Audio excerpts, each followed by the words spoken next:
review and approve the agenda. I have one addition, the Chittenden Watershed. So we'll discuss that under water. And any other?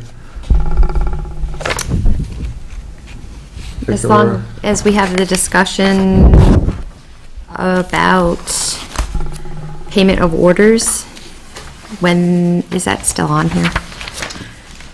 Number 10. Yeah. Yes. First item under number Yeah. 10.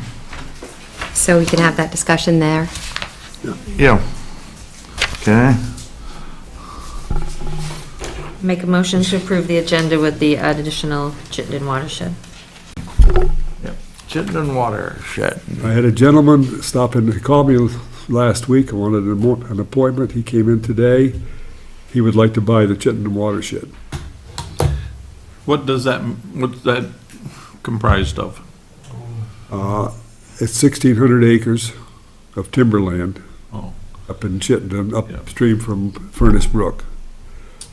It has a easement across it for the Green Mountain Club. There is a first right of refusal by the Green Mountain Club because the Lone Trail goes through a portion of this parcel. It's not the total parcel that the Green Mountain Club is involved in. There's just so many feet either side of the trail, I think, that they're looking at. This gentleman owns a piece of property which abuts, in Chittenden, which abuts ours. And he's ready to come in and pay cash and buy it. What I told him is that I believe that there's two steps involved in this. The first one is establishing a price and whether you put it up for auction to see whether you get the best price for it, because there are other people who have expressed an interest in the past and may express somebody who may express one in the future. The second step would be you have to go before the voters before you can sell any town property. So a town meeting, as I explained to him, town meeting next year would be the earliest that someone can get a vote on it. What I told him I would do tonight to see if the select board is interested in following up on this. The discussion we had back in 2014 when we came off from the water system and had the well put in was to keep the property and get the logging revenue. There was not an analysis made. There was an estimate. We asked our forester an estimate of what he thought the next 10 years would bring in for revenue. I haven't got that on the top of my head or in my hand right now. It's hard to do, but he's basing on growth in his forest management plan. The other aspect of that was if you had X dollars in cash and you put it into an investment, what would be the return on that, and would it be less or more than logging? So that's the financial decision, would be whether you'd earn more money from this on logging or whether you would earn more money from interest on an investment. I don't even think it's worth talking about until we know what the numbers are. Value Yeah. is, yeah. Yeah. We did have an appraisal done on it, and I don't have that one in the top of my head, but it was close to $1,000 an acre, which means you're talking about $1.6 million. So the only impact of selling it would be that we'd lose the sale of timber. Yeah, you'd lose sale timber, but you'd gain the Right. investment money. Right, okay. Or you'd blow it all on Cadillacs for the select board. So I just dealt with this today because we have timberland and we sell it, and it's really, the tariffs have hugely impacted the price of timber now. So it's really dropped. It's not worth anywhere near the value it was a year ago, 2 years ago, Depends on what you're logging. so. It depends on what you're cutting. We're currently logging, so it depends on what you're logging. And Right. is your property in current use? Is that property in current Yes. use? So you'd have to pay money back, so that's a financial implication as well. But if you're trying to cut timber, I'm just saying big scale timber cuts and exporting it, that's where you're hurt. So I don't know what we do with ours. I don't know. The timber harvest goes into the water fund. Okay, right, but I'm saying I don't know where you're The wood selling, goes, yeah, yeah. yeah. I mean, we just got our final payment on the last timber sale. It was 5 payments at $49,000 or something like that. Times 5, so 100,000 times 5 would be 250,000 is what we took in revenue in the last 3 years on this one sale. Andy Hutchinson, our forester, is in the process of marking next year's sale because there's another 125 acres that, under our plan, is ready for harvesting.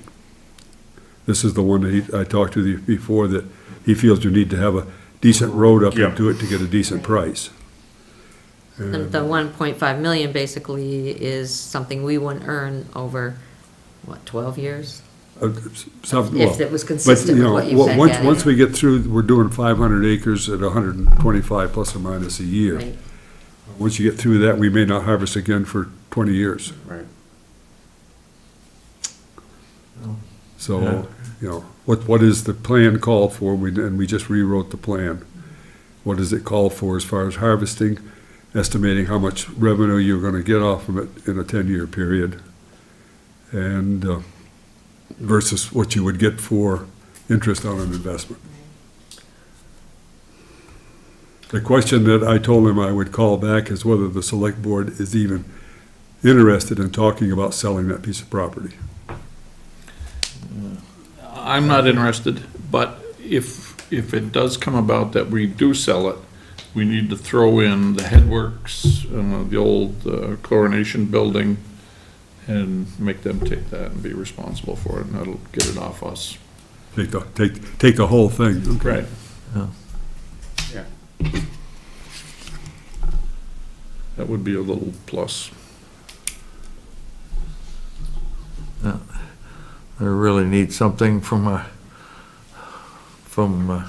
the forester, some input So on. somewhere I have a report that we Yeah. did back in 2014. I also have an appraisal done in 2014. I didn't bother to take the time to dig all those out. They're somewhere in my file system, so I'm not gonna quote numbers on them. No. But if you're interested, then he would be willing to follow up on it. He also has looked at the mall in Rutland. He's also looked at some other things as far as investments. Wow. And he says he'll pay cash. Which doesn't make a difference to you as long as you got the check for the whole amount. He can finance all of it he wants, but. Yeah. Houses for sale in Proctor, we need to move them into Well, town here. we did, Yeah, we got a tax sale coming up. we did review some of the properties that were in Proctor. I pulled up the map on the screen, showed him how to get to it. Zeroed in on one particular property, which is in the industrial zone. That may be something that might be for sale, gave him a name of someone who contact on that. Also gave him a name, Joel Blumenthal's name for Omea as a potential contact if he's looking for acreage, because they've got, again, large acreage out on Florence Road. Yes. So I don't know what he's looking for. He grew up in Pittsford, up near the Hathaway farm. He's living in Florida right now, but, Good. so do I tell him that, yeah, we'd be interested in talking some more? I don't think it would hurt to just talk and learn more. No, certainly not.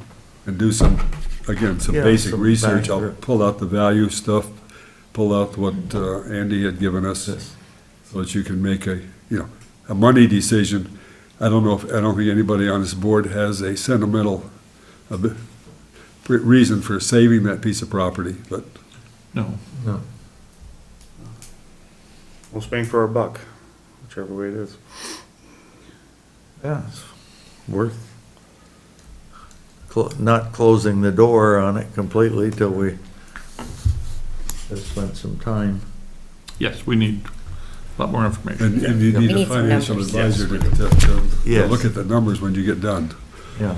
But anyway, it was an interesting conversation, and he was a very engaging individual. Great, good. Huh. Nice. He doesn't, I invited him to come tonight, and he says, I don't like talking in public. Oh, Smart man, And I didn't tell him the TV camera was gonna be here either.